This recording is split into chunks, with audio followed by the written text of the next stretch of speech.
juste le premier chapitre de l'Évangile selon saint Luc. Pas tout le chapitre, mais du verset 24 jusqu'au verset 33. Luc chapitre 1, du verset 24 jusqu'au verset 33. Et nous lisons ce que vous avez certainement devant vos yeux. Luc chapitre 1, verset 24. Quelque temps après, Élisabeth, sa femme, devint enceinte. Elle se cacha pendant 5 mois, disant « C'est la grâce que le Seigneur m'a faite. Quand il a jeté les yeux sur moi pour ôter mon opprobre parmi les hommes. » Au 6e mois, l'ange Gabriel fut envoyé par Dieu dans une ville de Galilée appelée Nazareth, auprès d'une vierge fiancée à un homme de la maison de David nommé Joseph. Le nom de la vierge était Marie. L'ange entra chez elle et dit « Je te salue, toi à qui une grâce a été faite. Le Seigneur est avec toi. » Troublée par cette parole, Marie se demandait ce que pouvait signifier une telle salutation.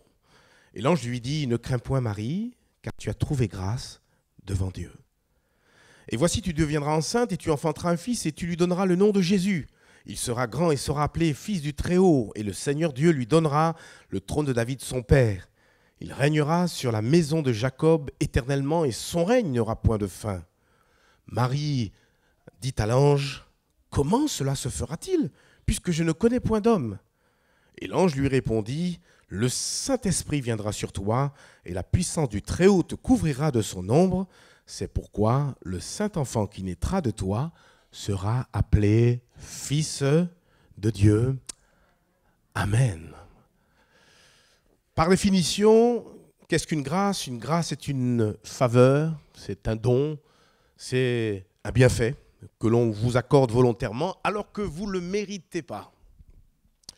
Au sens le plus large du terme, la grâce de Dieu, parce que c'est ce thème que nous voudrions partager ce matin, la grâce de Dieu est quasiment omniprésente dans la vie des êtres humains. Le simple fait de respirer, c'est une grâce de Dieu. Le simple fait d'être debout, et je vous l'ai dit, la nuit a été assez courte, pourtant on a 1 heure, n'est-ce pas? Mais si je suis là devant vous, c'est par la grâce de Dieu. La vie, le mouvement et l'être sont toutes des grâces qui nous sont accordées par Dieu. Et finalement, tout ce que nous possédons, toutes nos capacités, peut-être nos dons, tout avantage, toute capacité, oui, c'est Dieu lui-même qui nous l'accorde par sa grâce. Et c'est d'ailleurs autant de sujets d'action de grâce, autant de sujets pour remercier notre Seigneur. Pour revenir au texte que nous avons lu en introduction, à 3 reprises, dans ce que nous avons lu, il est fait mention du mot grâce. Il est répété au verset 25, au verset 28 et au verset 30. Et chacun, finalement, de ces 3 versets désire nous enseigner une vérité spirituelle concernant la grâce de Dieu. Plus exactement, ces 3 versets vont nous aider à comprendre 3 bienfaits que nous accorde la grâce divine. Le premier bienfait que nous accorde la grâce divine, c'est ni plus ni moins, cette grâce divine est source de salut, mais source également de guérison. Et en effet, on le voit dans les versets 24 et 25. On voit en introduction qu'il est question d'une certaine Élisabeth. Élisabeth était épouse d'un certain Zacharie qui était sacrificateur à l'époque. Et il nous est dit que cette femme avait un problème. Cette femme était stérile. Elle ne pouvait plus avoir d'enfants. Et à ce moment-là, la Bible nous dit en plus de ça qu'elle était, elle, avancée en âge avec son mari. À l'époque, il faut savoir, être stérile, c'était véritablement une honte. C'était un opprobre terrible, surtout pour une femme. Et comme je l'ai dit, Élisabeth et son mari étaient tous les 2 avancés en âge et quelque part, ils n'espéraient plus avoir d'enfants. Et c'est alors que justement la grâce de Dieu s'est manifestée pour cette femme, Élisabeth. Le Seigneur, par sa toute-puissance, mais aussi par sa grâce, a guéri cette femme de sa stérilité et cette dernière fut complètement guérie. Elle fut par la suite enceinte. Et ce jour-là, la grâce de Dieu, on peut le dire, accorda à Élisabeth non seulement la guérison, mais aussi la délivra de cette honte, de cet opprobre qui pesait sur elle. Et c'est pour cela qu'elle arrive à dire, cette femme, Élisabeth, au verset 25, Luc 1, verset 25, « C'est la grâce que le Seigneur m'a faite. Quand il a jeté les yeux sur moi pour ôter mon opprobre parmi les hommes. » Elle est consciente que c'est la grâce de Dieu qui l'a touchée et qui lui a permis non seulement de vivre sa guérison, mais aussi de pouvoir être délivrée de sa honte et de son opprobre. Je ne sais pas pour vous, mais je crois, et je pense que vous serez d'accord, nous pouvons tous, et je m'adresse aux chrétiens, nous identifier à ce que cette femme a déclaré en son temps. Car nous aussi, nous avons été délivrés d'une forme d'opprobre. Nous avons été délivrés d'une honte qui pesait sur nous. Un mal qui nous réduisait au déshonneur devant Dieu. Ce mal nous avait réduits à l'esclavage. Et ce mal, vous connaissez son nom, c'est le péché. Le péché qui sépare l'homme de Dieu, mais le péché aussi qui nous destine directement à la perdition éternelle. Et c'est alors que, tout comme Élisabeth, la grâce de Dieu ainsi que son amour est venu ôter la honte de notre péché. Il faut le dire, et d'ailleurs je l'ai entendu au travers de plusieurs prières, c'est par la grâce, frères et sœurs, que nous avons pu être sauvés. C'est par la grâce qu'on peut être délivré de la perdition éternelle. Vous savez, si les gens ne se préparent pas, quand vient l'heure de leur mort, ils iront où ? Ne nous flattons pas, frères et sœurs, même si au départ l'enfer était préparé pour le diable et pour ses anges, qu'adviendra-t-il à celui qui, face à la grâce de Dieu, face à la bonté de Dieu, la miséricorde de Dieu, a tout simplement bonnement refusé la grâce de Dieu? Qu'adviendra-t-il de lui, si ce n'est être loin de la présence de Dieu et connaître cette perdition? La Bible est claire. Éphésiens chapitre 2, verset 8 nous dit la chose suivante: c'est par la grâce que vous êtes sauvés, par le moyen de la foi. Et cela ne vient pas de vous, c'est le don de Dieu. Un autre passage, et là je pourrais vous en donner plusieurs. Tite chapitre 2, verset 11. Car la grâce de Dieu, source de salut pour tous les hommes, a été manifestée. Et nous savons de quelle manière cette grâce a été manifestée. Elle a même pris une chair comme la nôtre. Elle a même marché parmi les hommes. Cette grâce qui a été manifestée, elle a aussi un nom, c'est la personne de Jésus.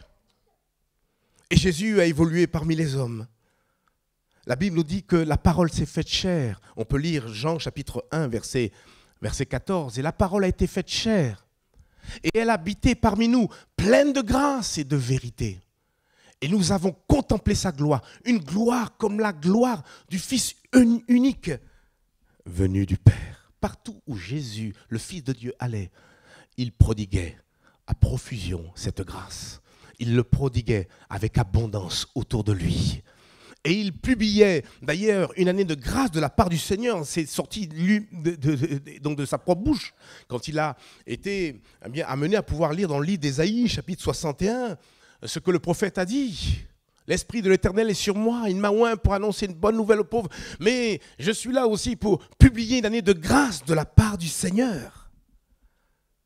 Et la bonne nouvelle, c'est que ce temps de la grâce est toujours d'actualité encore aujourd'hui. C'est pour ça que je disais même en introduction à ce culte, il est bon que nous puissions même prier dans ce contexte de guerre en Israël et en Palestine. Et prier pour que même des gens sous les bombes crient à Dieu, car la Bible dit quiconque invoquera le nom du Seigneur, il sera sauvé. Et je crois que la grâce de Dieu est capable, même in extremis, de pouvoir sauver un homme, une femme, peut-être même une famille entière qui se trouverait peut-être sous les gravats. Juste un cri vers Dieu. Ça, c'est la grâce de Dieu. Ça, c'est l'amour de Dieu. Ça, c'est la miséricorde de Dieu. Peut-être qu'il y a des personnes toutes nouvelles ce matin. Peut-être qu'il y a des personnes qui n'ont pas encore expérimenté la grâce de Dieu. N'ont pas tendu leurs mains pour saisir le secours qui vient de Dieu. Je voudrais vous dire de la part de Dieu que ce temps de la grâce est encore d'actualité en ce 21e siècle. Ce temps de la grâce fut porté à son comble lorsque Jésus offrit sa vie en sacrifice sur la croix. Car c'est sur la croix que Jésus fit l'expiation du péché de l'humanité.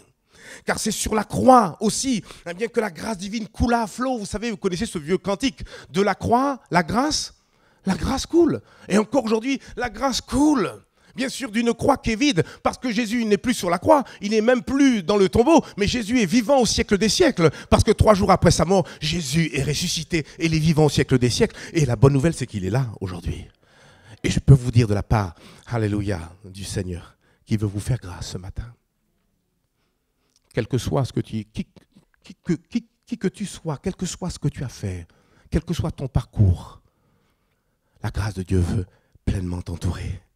La grâce de Dieu veut pleinement, alléluia, abonder, surabonder. La Bible dit, dans Romains chapitre 5 et le verset 20, la deuxième partie de ce verset, il nous est dit, là où le péché a abondé, la grâce a surabondé.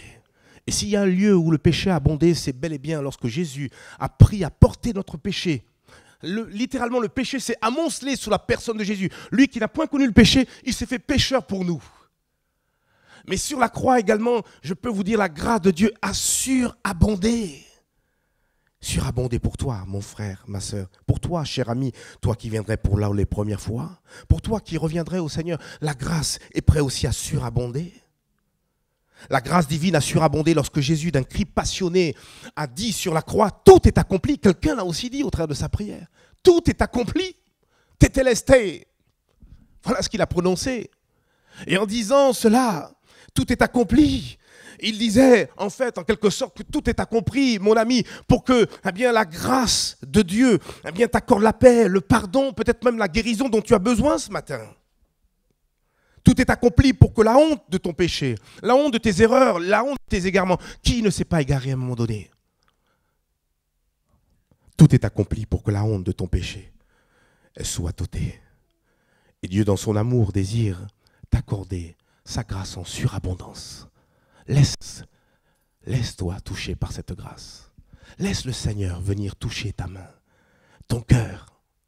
Laisse-le te transformer, te changer de l'intérieur. Il y a des gens qui viennent au culte et ils n'ont même pas la force même de louer, de chanter, parce que leur cœur est gros, avec de la souffrance, avec des blessures. Pourquoi tu ne laisserais pas la grâce de Dieu venir te toucher?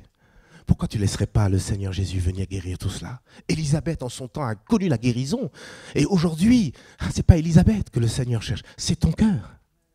C'est ta vie, il veut te faire du bien. Laisse la grâce de Dieu te toucher. Viens à Jésus. Je ne te dis pas viens à une religion, viens à Jésus. Et laisse cette grâce venir pleinement t'envahir. Quel que soit ce que tu as fait, je l'ai dit tout à l'heure, invoque Dieu et il te sauvera. Voilà.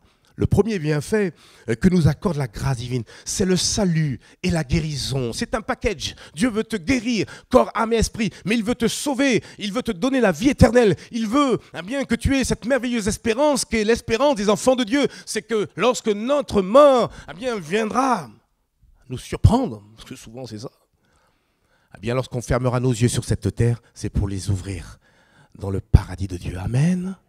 La grâce de Dieu l'a surabondé sur la croix. Quand on réalise que à côté de Jésus, il y avait ce fameux brigand. On ne sait pas s'il était à gauche ou à droite. Mais cet homme a eu ce réflexe d'implorer la grâce de Dieu. Souviens-toi de moi lorsque tu rentreras dans ton règne, a-t-il dit à Jésus. Et Jésus, plein de grâce, plein de vérité, va lui dire, aujourd'hui même, tu seras avec moi dans le paradis. Ça, c'est la grâce de Dieu. On aurait pu faire un procès à cet homme, mais lui, il a vécu toute une vie de patachon, toute sa vie. Et voilà, in extremis, alors qu'il crie à Dieu, Dieu lui fait grâce. Vous savez, n'essayons pas d'expliquer la grâce de Dieu. La grâce de Dieu est insondable. N'essayons pas de mesurer les limites de la grâce de Dieu. Par contre, laissons-la nous toucher, nous envahir.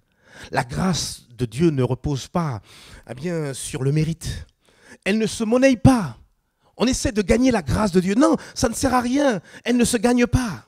La grâce de Dieu se reçoit simplement et par la foi. Et mon ami, j'insiste, de la part du Saint-Esprit, reçois cette grâce. Et par la foi, sois sauvé ce matin. Par la foi, reviens au Seigneur. Par la foi, dirige ton cœur vers le Seigneur. Car Jésus est à la porte, il revient bientôt. Et il viendra prendre, excusez-moi l'expression, mais les véritables chrétiens. Les véritables chrétiens. Vous savez, on peut être dans une église. On peut même chanter des cantiques et prendre la Sainte Seine. Et pourtant, quand Jésus-Christ reviendra, ne pas être pris. Est-ce que je suis en train de tromper quelqu'un ou faire peur à quelqu'un en disant ces choses? Frères et sœurs, c'est tellement important, c'est tellement sérieux. La Bible nous dit, prépare-toi à la rencontre de ton Dieu. Et pour cela, nous avons besoin de la grâce de Dieu. Parce que ce qui va nous permettre de tenir debout au retour du Seigneur, c'est bel et bien la grâce de Dieu. Amen ou pas amen, frères et sœurs? Que Dieu nous fasse grâce. Voilà un premier bienfait. Je ne sais pas si j'aurai le temps d'aborder les 3 bienfaits que j'aimerais prendre avec vous. Et je voudrais prendre le suivant, le deuxième bienfait que nous accorde la grâce de Dieu, c'est la présence de Dieu à nos côtés. Et je précise, la présence de Dieu à nos côtés chaque jour de notre vie. La deuxième fois où nous retrouvons le mot grâce dans le texte, c'est au verset 28. Et là, cette fois-ci, il est fait mention de cette jeune fille vierge du nom de Marie. Luc chapitre 1, du verset 26 au verset 28, il nous est dit, au 6e mois, l'ange Gabriel fut envoyé par Dieu dans une ville de Galilée, appelée Nazareth, auprès d'une vierge fiancée à un homme de la maison de David, nommé Joseph. Le nom de la vierge était Marie. Verset 28, l'ange entra chez elle et dit, « Je te salue, toi à qui une grâce a été faite, le Seigneur est avec toi. » On retrouve encore notre mot grâce. Et ce mot grâce veut encore nous enseigner aussi un bienfait que nous accorde la grâce divine. Cette jeune fille vierge n'était que fiancée à Joseph. Elle n'avait pas encore connu d'homme. Elle n'avait pas connu, bien sûr, Joseph. Elle était vierge. Et voilà, ne vois-tu pas que cette jeune fille a l'agréable surprise de voir un ange apparaître chez elle. Et cet ange commence à lui délivrer un message de la part de Dieu. Et ce message commence juste par cette phrase que nous lisons au verset 28. « Je te salue, toi, à qui une grâce a été faite, point virgule, le Seigneur est avec toi. » Pour moi, c'est une seule et même phrase. Et d'ailleurs, le point virgule n'est pas là pour arrêter la première phrase et puis la séparer de la deuxième. Le point virgule est là pour nous donner une pause. « Je te salue, toi, à qui une grâce a été faite, point virgule, le Seigneur est avec toi. » Et j'ai envie de nous dire ce matin que ces deux déclarations sont intimement liées. C'est parce que la grâce, une grâce a été faite à cette jeune fille vierge qui certainement était attachée à Dieu. C'était une femme qui était pieuse.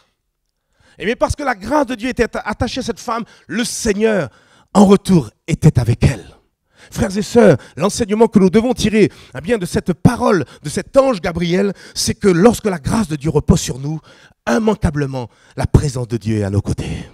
Mieux encore, elle est en nous, elle nous accompagne, elle nous ouvre la marche, elle nous ferme la marche, elle nous accompagne, nous n'avons rien à craindre. Les gens peuvent nous annoncer des terreurs dans ce monde, mais la grâce de Dieu nous accompagne et la présence de Dieu nous accompagne. Nous n'avons rien à craindre, frères et sœurs. Nous sommes sous la protection du Seigneur. Lorsque nous appartenons vraiment à Dieu, la grâce divine repose sur nous et cette même grâce nous assure la présence de Dieu à nos côtés. Pour certains, c'est tellement palpable cette grâce. Les gens même du monde voient la différence. Ils viennent vers nous et par curiosité, de manière détournée, ils disent « Mais toi, tu es différent des autres. Je ne sais pas, je te vois, il y a quelque chose sur toi. » Ne cherchez pas, c'est la grâce de Dieu. C'est la grâce de Dieu. Dans le monde spirituel, ne vous inquiétez pas, la puissance des ténèbres voit qui est donc des ténèbres ou qui est de la lumière. Et lorsque nous sommes dans la lumière, la grâce de Dieu repose sur nous. Et nous n'avons rien à craindre. Parce que la grâce de Dieu est source, la présence de Dieu est source de bénédiction. Par exemple, la présence de Dieu dans nos vies, à cause de la grâce qui repose sur nous, la présence de Dieu dans nos vies nous donne à vivre dans la joie. Trop souvent, on voit de tristes chrétiens. Alors je ne dis pas, ne me faites pas dire ce que je n'ai pas dit, il y a des moments douloureux, et le moment où on doit verser des larmes. Mais ces larmes extérieures ne peuvent pas tarir la joie surnaturelle qui habite au dedans de nous, la joie du salut, la joie de savoir que Dieu est devenu notre Père et que nous sommes devenus son enfant, potentiellement son enfant. Nous sommes devenus héritiers de Dieu et co-héritiers avec Christ. Il y a des choses, je vais être honnête avec vous, même moi-même, j'ai du mal à pleinement les réaliser. Et ce n'est qu'au ciel qu'il nous faudra toute l'éternité pour apprécier ce que Dieu a fait dans son immense grâce à notre égard. La Bible dit dans Actes chapitre 2, verset 28, Actes chapitre 2 et le verset 28, « Tu m'as fait connaître les sentiers de la vie. Tu me rempliras de joie par ta présence. » Mais si ce n'était que la joie, mais la présence de Dieu est capable également aussi de nous rassurer. Elle est capable aussi de nous prodiguer la paix dont nous avons besoin. Elle est capable aussi de nous revigorer. La présence de Dieu nous fortifie. La présence de Dieu nous rend confiants et pleins d'espoir. Elle nous enseigne. La présence de Dieu. Elle nous dirige. Elle nous conduit. En fait, la présence de Dieu à nos côtés fait toute la différence. Elle fait toute la différence. La présence de Dieu nous donne la victoire sur tous nos ennemis. Regardez l'exemple de ce petit jeune homme, David. Pas plus haut que 3 pommes. Excusez-moi, je suis un peu marseillais. Quand il arrivait sur le terrain de bataille, et quand il a vu cet homme qui faisait 3 mètres de haut, 3 mètres de haut plus un empan, 3 mètres et quelques de hauteur. Vous croyez que c'est cette petite fronde qui a pu terrasser ce géant? Frères et sœurs, soyons honnêtes, c'est la présence de Dieu aux côtés de David qui a fait toute la différence. Toute la différence. Et le Saint-Esprit a transporté cette pierre pour l'enfoncer au front de cet homme, le héros des Philistins. Bam, il est tombé. Et David a fini le boulot. Hein. Il a pris l'épée, il a coupé la tête. Et c'est réglé. Quand on voit un jeune aussi, du nom de Gédéon, Gédéon a pu vaincre des centaines de milliers d'ennemis en face de lui, juste avec 300 hommes. Vous croyez que c'est à cause de la superpuissance de ces 300 hommes qu'il a pu vaincre? Non. Pareil, parce que Dieu était avec lui. La présence de Dieu nous donne la victoire sur tous nos ennemis. La présence de Dieu nous permet d'œuvrer efficacement pour le royaume des cieux. La Bible nous dit, parlant de Jésus, qu'il allait partout et faisait du bien partout où il allait. Il faisait du bien. Et la Bible nous dit qu'il guérissait tous ceux qui étaient sous l'empire, alléluia, du diable, parce que Dieu, son Père, était avec lui, nous rappelle Actes chapitre 10 et le verset 38. Vous savez, trop souvent, on a recherché la présence de Dieu d'une manière physique. Ah, j'aimerais sentir la présence de Dieu. Quoique le Seigneur peut nous surprendre. Hein. Il peut bien nous donner à ressentir sa présence d'une manière physique. Alors qu'au final, on n'a pas besoin de rechercher physiquement à ressentir la présence de Dieu. La présence de Dieu, eh bien, c'est juste réalisé par la foi. Ce qu'est la promesse de Dieu.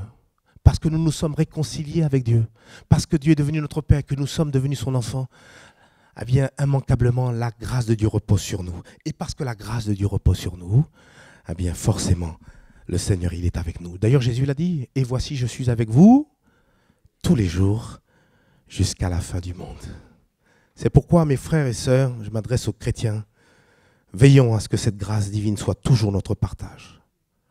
En quoi faisant ? La Bible bien nous en parle. En marchant en conformité avec la parole de Dieu. En marchant dans une marche de sanctification, de sainteté, de pureté. Tite chapitre 2, on a lu le verset 11, on va lire aussi le verset 12. Car la grâce, le verset 11, on commence par le verset 11, merci. Car la grâce de Dieu, source de salut pour tous les hommes, a été manifestée. Et cette grâce nous enseigne à renoncer à l'impiété et aux convoitises mondaines et à vivre dans le siècle présent selon la sagesse, la justice et la piété. On pourrait même continuer avec le verset 13, voilà. En attendant la bienheureuse espérance et la manifestation de la gloire du grand Dieu et de notre Sauveur Jésus-Christ. Comment conserver, garder cette grâce de Dieu sur nos vies? En marchant de sainteté en sainteté. La Bible dit, sans la sanctification, nul ne verra le Seigneur. Et soyons honnêtes, puisque nous avons le Saint-Esprit au-dedans de nous, nous savons ce qu'il y a lieu de faire. Nous savons ce qu'il y a séparé dans nos vies. Et il y a des gens qui ont été assez honnêtes pour me dire, par exemple, ah non, Joël, ça, sur ce point-là, non. Moi, j'aime trop mon péché. Quelqu'un m'a dit, j'aime trop mon péché. Ah, ça m'a hérissé les cheveux, je ne savais plus quoi lui dire. J'aime trop mon péché. Le Seigneur il dit, mais puisses-tu être froid ou bouillant, mais surtout ne reste pas entre les deux, car je finirai par te vomir de ma bouche. Et il s'agit pour nous, en marchant de sainteté en sainteté, de marcher toujours dans la lumière de Dieu, en conformité à ce que Dieu nous demande. Aimer Dieu de tout notre cœur, notre âme, notre force, notre pensée, mais aimer notre prochain comme nous-mêmes. De pouvoir obéir aux commandements de Dieu, il y en a 10. Honore ton père et ta mère. Tu ne convoiteras point. Tu ne porteras point de faux témoignages contre ton semblable. Les gens pensent que c'est dépassé. Les 10 commandements sont plus que d'actualité, frères et sœurs. Elles sont éternelles, ces lois. À nous de pouvoir les mettre en pratique. Je vais terminer avec un 3e et dernier bienfait, si vous le permettez. On a vu que la grâce de Dieu est source de guérison, source de salut. On vient de voir que eh bien, la grâce de Dieu nous accorde, nous assure, c'est le mot, la présence de Dieu chaque jour de notre vie. J'aimerais terminer très rapidement en rappelant que la grâce divine nous permet de vivre le miraculeux. Luc chapitre 1 du verset 30 jusqu'au verset 31. L'ange Gabriel donc dit à Marie, « Ne crains point Marie, car tu as trouvé grâce devant Dieu. Et voici, tu deviendras enceinte et tu enfanteras un fils et tu lui donneras le nom de Jésus. » Je vais faire court. L'ange Gabriel est en train d'expliquer à cette jeune fille vierge qu'elle va enfanter le Fils du Dieu vivant et vrai. Quel miracle! Et puis, comprenez eh bien, l'étonnement bien de cette jeune fille. Mais comment puis-je enfanter? Je n'ai connu aucun homme. Et c'est alors eh bien, que vient la puissance du Saint-Esprit. Et on le voit un peu plus bas, où effectivement, eh bien, l'ange Gabriel va dire, mais ne t'inquiète pas, le Saint-Esprit viendra sur toi, te couvrira de son ombre. Autrement dit, le Saint-Esprit opérera ce miracle sans l'intervention d'aucun homme. Parce que rien n'est impossible à Dieu. Luc chapitre 1, verset 35. Rien n'est impossible à Dieu. Et le miraculeux, elle a expérimenté, elle a enfanté, excusez-moi l'expression, le miraculeux. Quand la créature de Dieu enfante le Créateur. Ça, c'est l'humour de Dieu, mais aussi la souveraineté de Dieu, qui fait comme il veut. Car il fallait que Jésus, le Fils de Dieu, puisse venir dans une chair comme la nôtre et connaître eh bien, la naissance de tous les êtres humains et marcher parmi nous plein de grâce et de vérité. Que Dieu soit béni. Nous aussi, frères et sœurs, nous sommes appelés à vivre le miracle de Dieu, le miraculeux. Est-ce que nous le croyons, frères et sœurs? Le peuple de Dieu est un peuple miraculeux. C'est étonnant quand, hier j'entendais un peu les informations, même le Premier ministre d'Israël citait l'Ancien Testament, parlait du peuple Amalek et compagnie, etc. Il citait la parole de Dieu. Mais l'Église, plus que jamais, peut citer les vérités de la parole de Dieu. Et la Bible dit que nous, Église de Jésus-Christ, nous sommes un peuple à part. Nous sommes l'épouse de Christ et nous sommes appelés à marcher eh bien, sur les eaux. Nous sommes appelés à vivre le miraculeux jour après jour, frères et sœurs. Le Seigneur nous appelle eh bien, à enfanter le miraculeux, comme en son temps, Marie l'a enfanté. Marcher eh bien, dans ce monde à contre-courant, c'est miraculeux. Être fin prêt lorsque Jésus-Christ reviendra, c'est le miraculeux. Savoir dire oui au bien et non au mal, c'est le miraculeux. C'est marcher à contre-courant de ce monde. Tout le monde nous dit, mais allez, écoute, tout le monde le fait. Ouais, mais pour moi, ça ne marchera pas. Parce que j'ai choisi de suivre le Seigneur. Un des disciples de Jésus a dit, mais Seigneur, qui peut être sauvé? Jésus, il a été franc avec son disciple. Aux hommes, c'est impossible. Mais à Dieu, tout est possible. Frères et sœurs, si vous êtes assis, si vous êtes là, persévérant dans le Seigneur, vous vivez le miraculeux. Mais Dieu veut nous emmener encore plus loin eh bien dans donc le fait de vivre le miraculeux. Quand il dit par exemple Matthieu chapitre 10 verset 8, c'est un verset parmi tant d'autres, il nous invite, nous Église de Jésus-Christ, à pouvoir guérir les malades. Il dit guérissez les malades, ressuscitez les morts. Alors j'entends aucun amen là. Ressusciter les morts, oui, c'est écrit.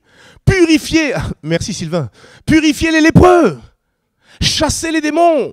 Vous avez reçu gratuitement, donné gratuitement. Et Dieu nous appelle à vivre l'extraordinaire. Frères et sœurs, lorsque nous amenons quelqu'un au Seigneur, ne sommes-nous pas en train de vivre l'extraordinaire? Ce n'est pas nous qui sauvons, c'est le Saint-Esprit qui sauve.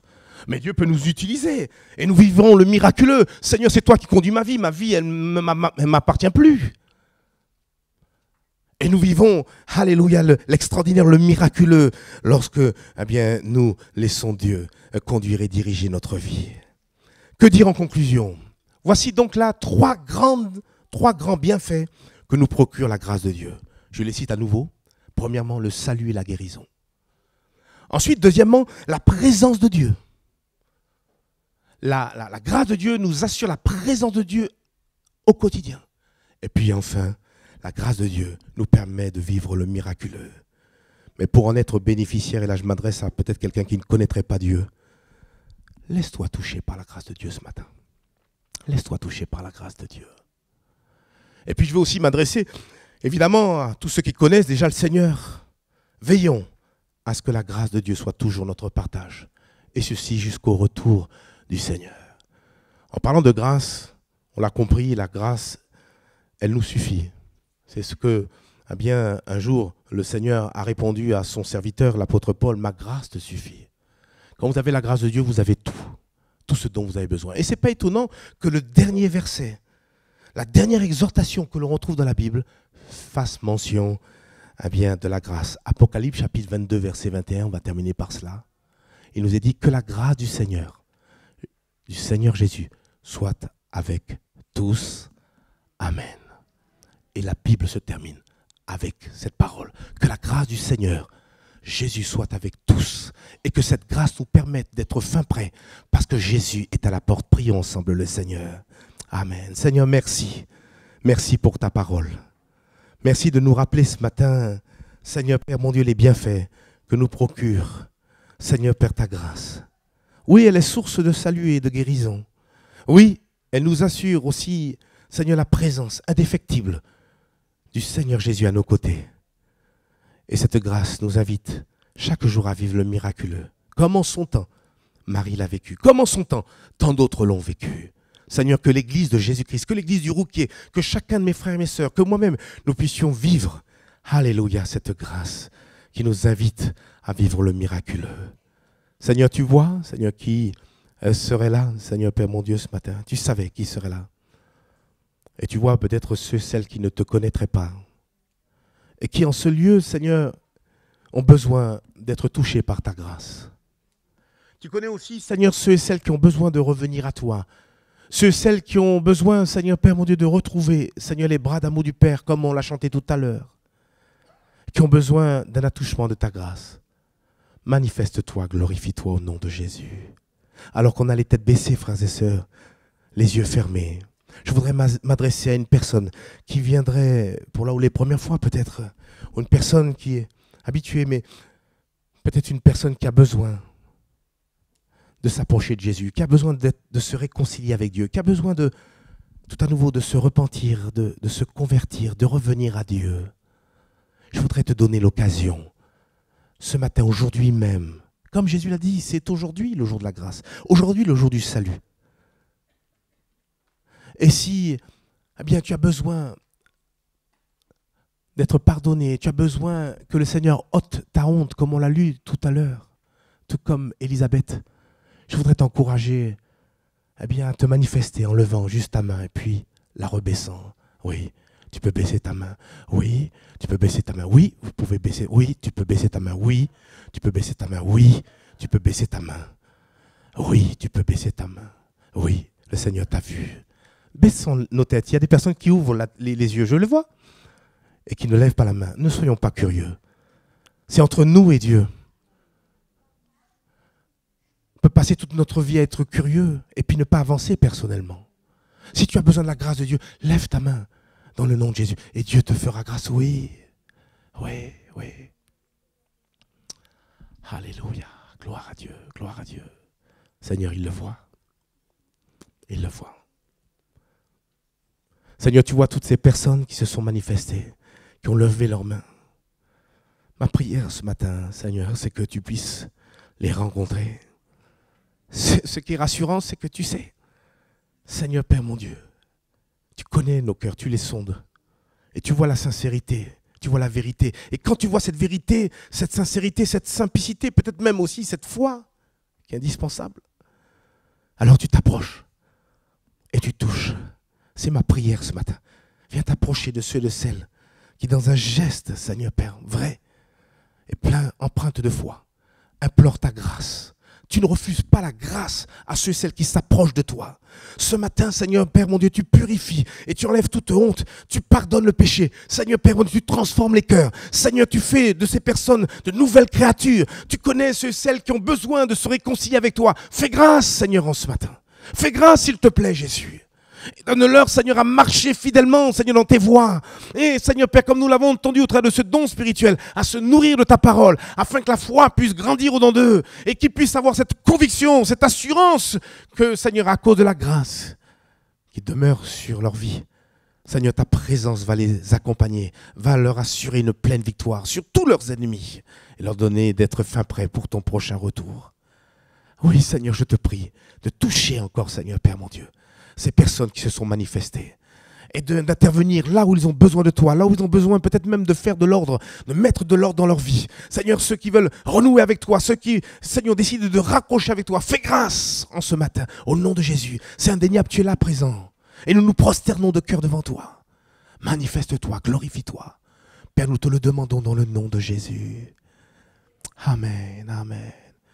Seigneur, donne-nous, à nous qui connaissons ton nom, à toujours, Seigneur, Père, rester cachés, Seigneur, dans le creux de ta main. Donne-nous, Seigneur, Père, mon Dieu, à réaliser la grâce, cette grâce divine qui nous suffit et qui va nous permettre d'être fin prêts lorsque tu reviendras. Seigneur, donne-nous à marcher, Seigneur, dans la piété. Donne-nous à marcher dans la sanctification. Seigneur, que nous ne nous trompons pas par de faux raisonnements. Seigneur, que nous ne nous assions pas sur une place, pensant qu'en étant physiquement dans ta maison, Seigneur, Père, cela suffit pour être sauvé. Seigneur, Père, donne-nous à réaliser, Seigneur, ton retour, que ton retour est proche. Seigneur, donne-nous à avoir des yeux pour voir, des oreilles pour entendre. Seigneur, pardonne-nous, Seigneur, pour toute forme d'assoupissement. Fais-nous grâce, Seigneur, Père, mon Dieu. Oui, Seigneur, fais-nous grâce. Que ta grâce soit sur nous, Seigneur, en ce matin. Père, nous te le demandons dans le nom de Jésus. Amen et amen. Et le peuple de Dieu dit Amen. Que Dieu soit béni, que Dieu soit glorifié.